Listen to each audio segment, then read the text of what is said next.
आप सभी का स्वागत है आपके अपने चैनल बिट्स एंड बाइट में।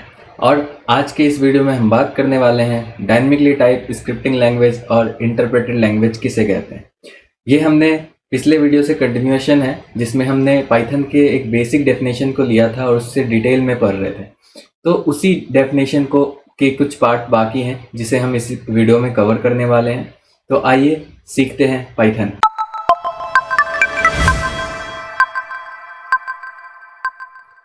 पिछले वीडियो में हमने हाई लेवल और ऑब्जेक्ट ओरिएंटेड को कवर कर लिया था। इस बार हम सीखेंगे कि हमारा ये डायनेमिकली टाइप्ड ये लैंग्वेज क्या होता है। ठीक है, हमारे पास दो तरह के लैंग्वेज है, एक है डायनेमिकली टाइप्ड, एक है स्टैटिकली टाइप्ड। ठीक है, स्टैक लिखता हूँ मैं। एक है डायनेमिकली टाइप, एक है स्टैटिकली टाइप। जो हमारे सी प्लस जावा हैं ये हमारे स्टैटिकली टाइप लैंग्वेजेस कहलाते हैं और जो हमारे पाइथन है वो डायनेमिकली टाइप कहलाते हैं। अब कहलाते तो हैं, बात ये है कि अगर कहलाते हैं तो क्यों कहलाते हैं। ठीक है, तो मैं पहले स्टैटिक टाइप से शुरू करूँगा। जैसे अगर मुझे यूज़ करना हो सी, अगर आपने सी यूज़ कर रखा है, जावा यूज़ कर रखा है, तो उसमें हमें जब भी किसी वेरिएबल को लिखना होता है, वेरिएबल जो न्यू कमर है उन्हें बता दूं, वेरिएबल एक टर्म होता है जो एक तरह का स्टोरेज होता है।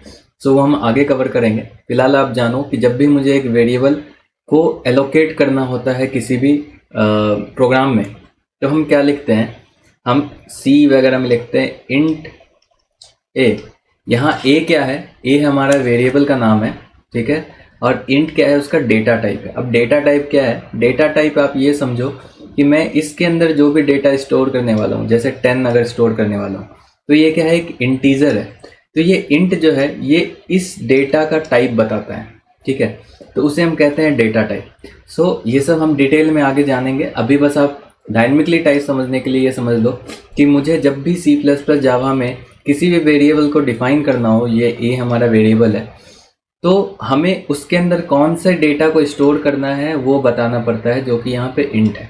अगर मुझे डेसिमल में करना है, अगर मैं चाहता हूँ 10.1 स्टोर करूँ मैं किसी बी वेरिएबल में, तो मुझे लिखना पड़ेगा फ्लोट। ठीक है, ये फ्लोट क्या है, इस डेटा का टाइप बता रहा है जिसे हम डेटा टाइप कह रहे हैं। सो ये क्या हो रहा है, अभी हमें स्टैटिकली लिखना पड़ रहा है पहले से, हमें प्रोग्राम में पहले से लिखना पड़ रहा है कि हम जो भी स्टोर करने वाले हैं वो क्या है, इंट टाइप है, फ्लोट टाइप है, स्ट्रिंग है या फिर कॉम्प्लेक्स है वो।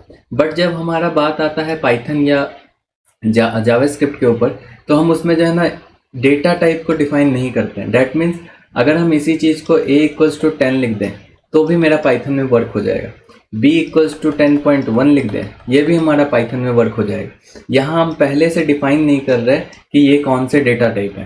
तो ये डेटा टाइप डिफाइन कब होगा, जो मेरा पाइथन का प्रोग्रामिंग है उसमें क्या होता है, जब भी मेरा प्रोग्राम रन करेगा, यानी रन टाइम के दौरान उसके जो भी डेटा टाइप है वो खुद ब खुद इम्प्लिसिटली उसके ऊपर असाइन हो जाएंगे। इम्प्लिसिट और एक्सप्लिसिट दो टर्म्स होते हैं। एक्सप्लिसिट मतलब होता है कि हमें डिफाइन करना पड़ रहा है, इम्प्लिसिट प्रोग्राम खुद ब खुद डिफाइन कर लेता है। तो इम्प्लिसिटली क्या हो रहा है कि ये a = int है, ये डिफाइंड हो जा रहा है। सिमिलरली b = फ्लोट है, ये डिफाइंड हो जा रहा है। अगर मैं लिख दूँ c = 10 + 1j, तो ये खुद ब खुद डिफाइन कर लेगा कि ये क्या है, एक कॉम्प्लेक्स नंबर है। ये कब हो रहा है, रन टाइम के दौरान। और उस वक्त ही ड्यूरिंग रन टाइम ही हमारा क्या हो रहा है, मेमोरी भी एलोकेट हो रहा है। मतलब क्या, जब मैं सी में लिखता हूँ इंट a, जैसे मैं इंट a लिखता हूँ तो सी प्रोग्राम क्या करता है, इंटीजर के मेमोरी के हिसाब से एक मेमोरी असाइन कर देता है हमारे वेरिएबल a को। बट यहाँ पे क्या हो रहा है, जब मैं a = 10 लिख रहा हूँ तो उस वक्त कुछ नहीं हो रहा है। मैं जब प्रोग्राम रन कर रहा हूँ, जब प्रोग्राम रन होता है, उस रनिंग टाइम को, जितना टाइम वो रन होने में लेता है उसे हम कहते हैं run time. So during run time ही क्या होता है कि हमारा जो वेरिएबल है वो किस डेटा टाइप का है और उसे कितनी मेमोरी चाहिए वो असाइन होती है। तो ये क्या हो रहा है, डायनेमिकली हो रहा है। डायनेमिक मतलब क्या होता है, मूविंग। ठीक है, तो प्रोग्राम के रनिंग के दौरान हो रहा है, इसीलिए हम उसको डायनेमिकली टाइप्ड लैंग्वेज बोलते हैं। और सिमिलरली सी प्लस प्लस में क्या हो रहा है, स्टैटिकली हमें पहले से लिखना पड़ रहा है, इसीलिए हम उसे क्या कहते हैं, स्टैटिकली टाइप्ड। ठीक है, सो ये था हमारा डायनेमिकली टाइप। इसको मैं एक बार क्लियर कर लेता हूँ। अब हम आते हैं इंटरप्रेटेड या स्क्रिप्टिंग लैंग्वेज के ऊपर। ठीक है, सो इंटरप्रेटेड और स्क्रिप्टिंग लैंग्वेज ऑलमोस्ट एक ही चीज़ में आपको कवर अप हो जाएगा, ठीक है। हमारे पास दो चीज़ें होती है, कंपाइलर और सेकंड इज इंटरप्रेटर। तो हमारे कुछ लैंग्वेज जो है ना कंपाइलर यूज़ करते हैं और कुछ लोग इंटरप्रेटर यूज़ करते हैं। कंपाइलर क्या है? कंपाइलर एक तरह का एक सॉफ्टवेयर है जो किसी भी प्रोग्राम को चेक करता है before execution for the errors.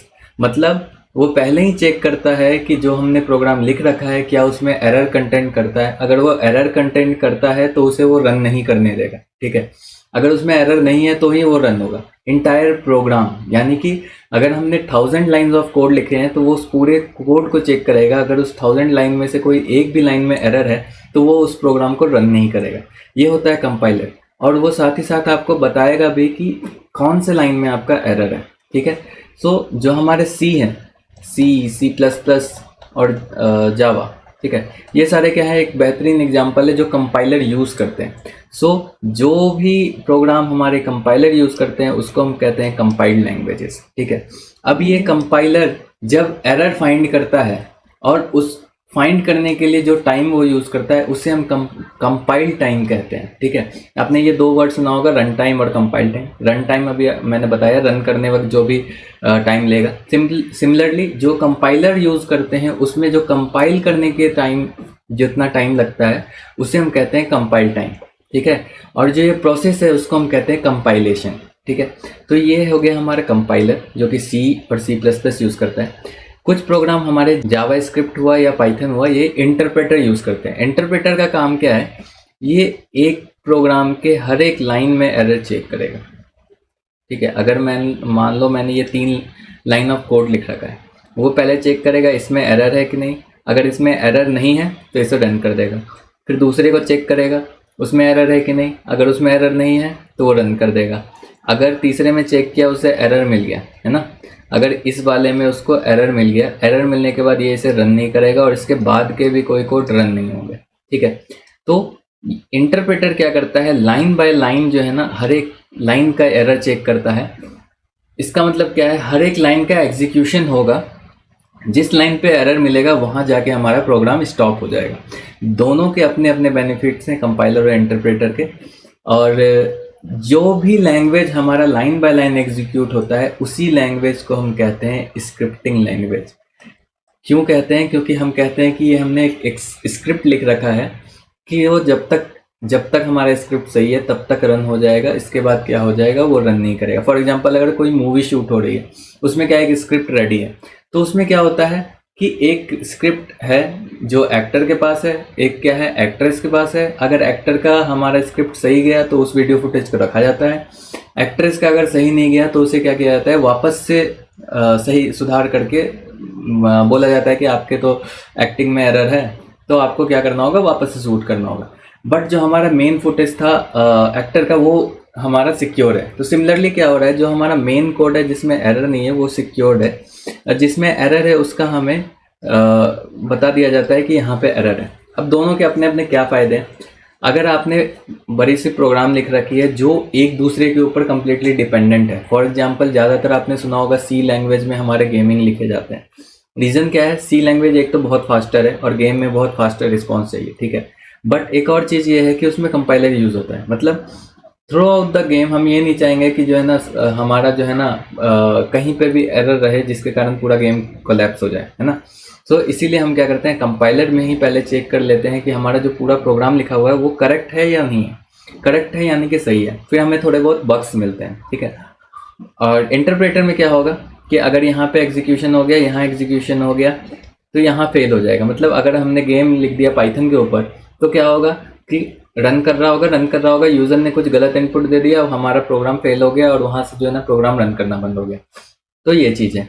But इसका बेनिफिट क्या है कि हमारा अगर कोई एक सेक्शन में एरर है तो बाकी सेक्शन हमारे रन करेंगे, एक ही सेक्शन बस फेल होगा, ठीक है। तो ये कुछ बेनिफिट्स हैं। फॉर एग्जांपल अगर मैं प्रोग्रामिंग की मदद से ही लूँ तो मैंने यहाँ पे क्या इस तरफ हमारा पाइथन प्रोग्राम है, इस तरफ हमारा क्या है, सी कंपाइलर खोल रखा है, ठीक है। तो अब क्या करेंगे, जैसे हेलो प्रिंट ये हो रहा है प्रिंट वर्ल्ड, और इधर भी हम करेंगे हेलो वर्ल्ड, हमारा प्रिंट हो रहा है, ओके। तो हमारा प्रोग्राम रन कर रहा है। अब मैं क्या करता हूँ, यहाँ पे क्या करता हूँ, लिखता हूँ फिर से प्रिंट, ठीक है, प्रिंट लिख देता हूँ ये, ओके। और सिमिलरली मैं यहाँ पे क्या करता हूँ, यहाँ भी प्रिंट एफ, सी में प्रिंट एफ होता है और हमारे जो पाइथन है उसमें प्रिंट होता है किसी भी आउटपुट के लिए। यहाँ भी मैं सेम चीज़ लिखता हूँ, YEAH ये, ठीक है। और स्ट्रिंग को हम सिंगल कोट्स या डबल कोट किसी में भी डाल सकते हैं। मैं यहाँ डबल कोट यूज़ कर लेता हूँ, ठीक है। तो हमने ये प्रोग्राम लिखा, इसे हमने रन किया, ये रन हो गया, इसे भी रन किया, ये भी रन हो गया, आपको दिख रहा होगा, है ना। अब मैं क्या करता हूँ ना, इन दोनों के बीच में कुछ भी रैंडम लिख देता हूँ। ये कोई प्रोग्राम नहीं है, और सिमिलर वे में मैं इसके अंदर भी कुछ भी रैंडम लिख देता हूँ। सो अब देखिएगा क्या होगा, ये मेरा पाइथन का कंपाइलर है। जब मैं इसे रन करूँगा आपको हेलो वर्ल्ड मिला, यानी क्या हुआ, पहला लाइन एग्जीक्यूट हुआ क्योंकि इसमें कोई एरर नहीं है। देन क्या होगा, इसमें एरर आएगा तो वो हमें शो कर रहा है कि हमें एक एरर मिला कि ये जो स्ट्रिंग लिखा हुआ है ये पता नहीं क्या है, जो यहाँ पे नाम दे रखा है कि ये डिफाइंड नहीं है, ये क्या है मुझे नहीं पता। और इसके बाद के कोई भी कोड रन नहीं हुआ, जो हमने ये लिख रखा था ये, ठीक है। तो सिमिलर वे में अगर मैं पाइथन में सी में रन करूँ तो ये पहले ही दे देगा ये एरर कि यहाँ पे जो है ना, ये क्या हुआ, अब कंपाइलर हुआ, ये सीधा क्या दे दिया, मुझे एरर दे दिया। ये लाइन बाय लाइन एग्जीक्यूशन नहीं हुआ, मतलब लाइन बाय लाइन क्या, इसे प्रिंट हेलो वर्ल्ड करना था, देन हमारा एरर थ्रो करना था जैसा पाइथन में हुआ। बट यहाँ क्या है, कंपाइलर यूज है। कंपाइलर क्या करता है, पहले ही चेक करेगा प्रोग्राम को। तो इस कंपाइलर ने चेक किया, उसे मिल गया एरर, उसने थ्रो कर दिया कि एरर है आपके प्रोग्राम में, इसलिए वो रन नहीं होगा।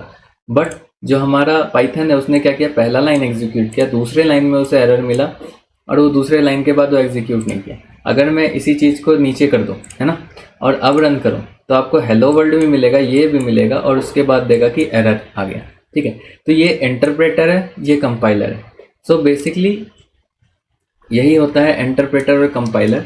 और क्योंकि हमारा पाइथन इंटरप्रेटर यूज़ करता है इसीलिए हम कहते हैं इंटरप्रेटेड लैंग्वेज, और क्योंकि ये लाइन बाय लाइन एग्जीक्यूट करता है इसीलिए हम इसे कहते हैं स्क्रिप्टिंग लैंग्वेज, ठीक है। तो जो भी लैंग्वेज हम लाइन बाय लाइन एग्जीक्यूट करते हैं, जैसे जावा स्क्रिप्ट भी हमारा क्या है, स्क्रिप्टिंग लैंग्वेज है, ठीक है। और इंटरप्रेटर क्या है, हमारा इसमें यूज़ होता है इसीलिए इंटरप्रेटेड यूज कहते हैं। तो होप इस वीडियो से आपको क्लियर हो गया होगा कि डायनेमिकली टाइप, इंटरप्रेटेड और स्क्रिप्टिंग लैंग्वेज क्या होता है। सो मैं आशा करता हूँ इस वीडियो से आपने सीखा होगा कि डायनेमिकली टाइप, स्क्रिप्टिंग और इंटरप्रेटेड लैंग्वेज किसे कहते हैं। तो हम नेक्स्ट वीडियो में मिलेंगे जिसमें कि मैं पाइथन का पूरा इन्वायरमेंट सेट करूँगा, VS कोड इंस्टॉल करेंगे, एंड देन हम प्रोग्रामिंग के ओर आगे बढ़ेंगे। तो होप करता हूँ मैं आप सबसे नेक्स्ट वीडियो में मिलूँगा और इसी तरह नई चीज़ें सीखते रहिए।